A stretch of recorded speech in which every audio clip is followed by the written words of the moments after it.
மாணவர்கள் மத்தியில் அவர் ஆற்றிய உரை மாணவர்களை ஊக்கப்படுத்துவதற்காக என்று நான் கருதுகிறேன். மாணவர்களும் நன்கு படித்து அரசியலுக்கு வர வேண்டும் என்று அவர் விரும்புவதை வெளிப்படுத்துவதாக நான் கருதுகிறேன். அவருடைய கருத்தில் எதுவும் பிழை இருப்பதாக எனக்கு தெரியவில்லை, அல்லது உள்நோக்கம் இருப்பதாகவும் நான் கருதவில்லை.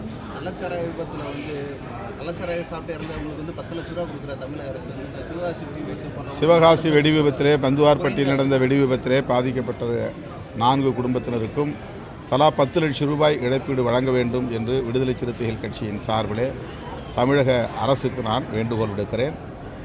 தமிழக முதல்வர் அவர்கள் அதை பரிசீலிக்க வேண்டும். காந்தியடிகள் கல்லு உட்பட எந்த மதுவும் கூடாது என்றுதான் வலியுறுத்தினார். காங்கிரஸ் கட்சியை சார்ந்தவர்கள் முழு மதுவிலக்கை வலியுறுத்த வேண்டும் என்பது